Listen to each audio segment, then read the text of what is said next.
Have you ever wondered what electoral bonds are and why they are important in Indian politics? Well, let's get started, shall we? Electoral bonds, in a nutshell, are a form of financial instrument. They are used to make donations to political parties. But where did they come from, you may ask? The concept of electoral bonds was introduced by the government of India in the year 2018. Yes, they are relatively new to the scene, but have already started making waves in the political sphere. You see, these bonds are not just ordinary financial tools. They are a unique blend of finance and politics, designed to influence the very core of our democracy. They are a way for citizens, corporations, and other entities to financially support their chosen political parties.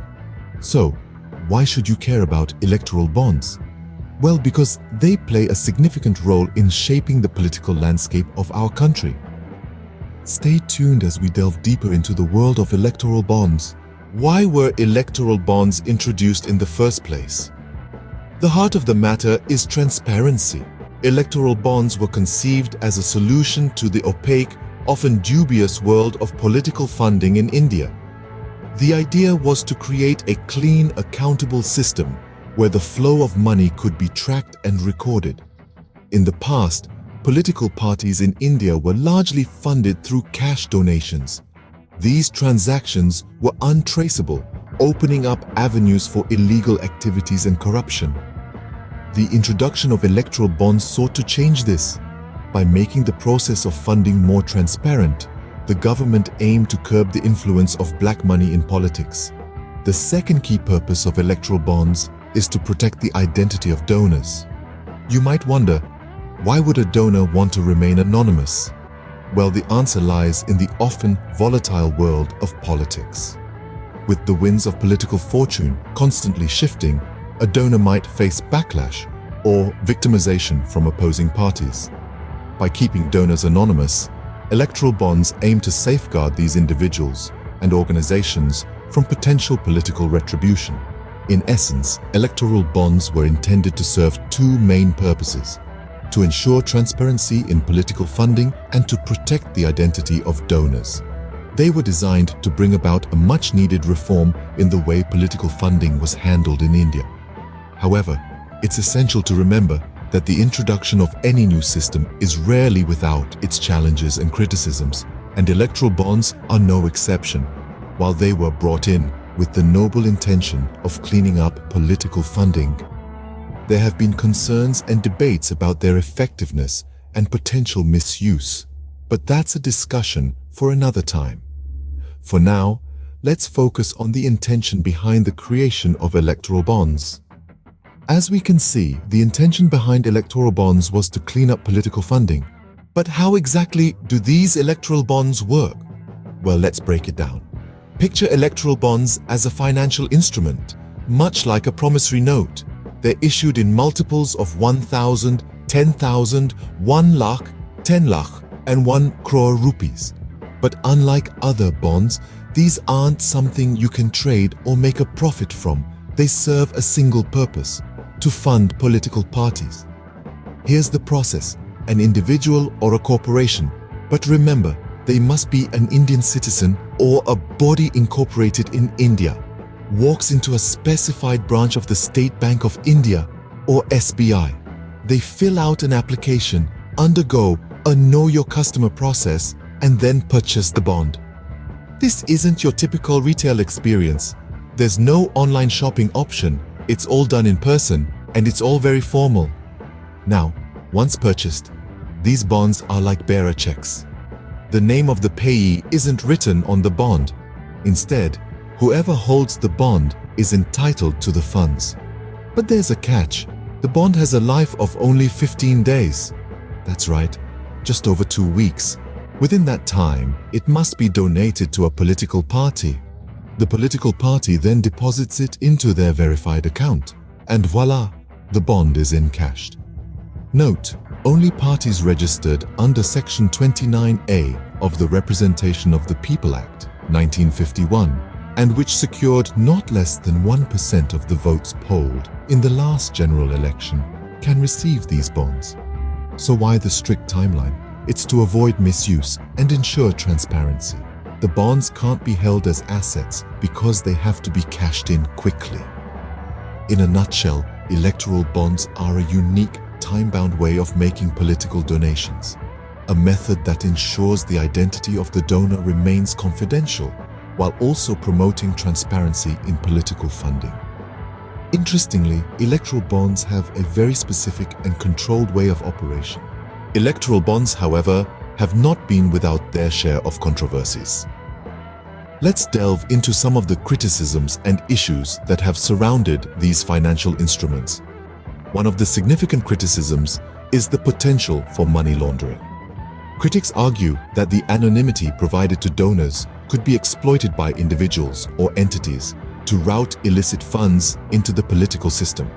The process works like this.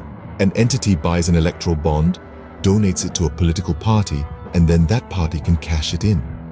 There is no public record of who purchased the bond, nor is there a record of which party received it. This lack of transparency has raised concerns that it could provide a legal cover for financial corruption and money laundering. Another controversy stems from the anonymity of donors. While this feature was intended to protect donors from potential reprisals, it has been criticized for increasing the influence of undisclosed money in politics. Critics argue that this anonymity could lead to a situation where political parties are influenced by hidden forces, undermining the democratic process. Moreover, the concern is that large corporations and wealthy individuals could use these bonds to exert undue influence over political parties. Since the identity of the donor is not disclosed, it becomes difficult to ascertain if a policy decision was influenced by a significant donation or if it was made in the best interest of the public. In addition, there have been legal challenges against electoral bonds. The Supreme Court of India, in April 2019, did not stay the electoral bond scheme but agreed to examine its validity. The matter is still pending before the court, adding to the controversies surrounding these bonds. In conclusion, while electoral bonds were introduced with the aim of bringing transparency and cleanliness in political funding, they have been mired in controversies and criticisms. The issues of potential money laundering, the anonymity of donors, and the influence of undisclosed money in politics continue to be major concerns. Clearly, electoral bonds have stirred quite a debate in Indian politics. You might be wondering, why is the State Bank of India involved in this? In the intricate web of electoral bonds, one entity rests at the heart of it all: the State Bank of India, or SBI. The SBI isn't just another player on the field. It's the referee, the coach, and the team all rolled into one. You see, the SBI is the only bank authorized by the Government of India to issue electoral bonds. But why SBI? Well, as the largest public sector bank in India, it has a nationwide network of branches. This extensive reach makes it easier for donors, irrespective of their location, to purchase these bonds. Now, let's delve a little deeper into the role SBI plays. The bank is responsible for maintaining the anonymity of the donors. This is one of the key features of electoral bonds, allowing donors to contribute to political parties without revealing their identities. The bank ensures this by keeping the buyer's information confidential. But the SBI's role doesn't stop at issuing the bonds and keeping secrets. The bank also ensures the smooth transaction of these bonds. When a donor purchases an electoral bond, the SBI debits the amount from the donor's account and credits it to a bond ledger account. When the political party redeems the bond, the bank debits the bond ledger account and credits the political party's account. To sum up, the SBI is like the backbone of the electoral bond scheme. It facilitates the issuance and redemption of the bonds, maintains the anonymity of the donors, and ensures the smooth flow of funds from the donors to the political parties. It's a role that requires precision, confidentiality, and a whole lot of responsibility. And that's not all. The SBI also plays a pivotal role in monitoring and reporting on the scheme's functioning to the Reserve Bank of India and the Government of India. This ensures that the entire process remains transparent and accountable to the authorities.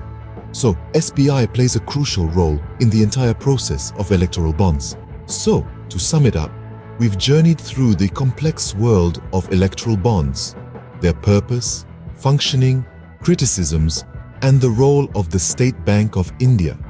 We started by understanding that electoral bonds are financial instruments for funding political parties, a crucial element for maintaining the democratic fabric of our nation. We then delved into how these bonds work, a process that remains largely anonymous to safeguard donors from repercussions. But like all systems, it's not without its critics. We examined the controversies surrounding electoral bonds, the concerns about potential misuse, and the lack of transparency. And finally, we delved into the pivotal role of the State Bank of India, the sole authorized bank for issuing these bonds, a responsibility that brings with it its own set of challenges and responsibilities. With that, we hope you have a better understanding of electoral bonds and their role in Indian politics. Thank you for watching.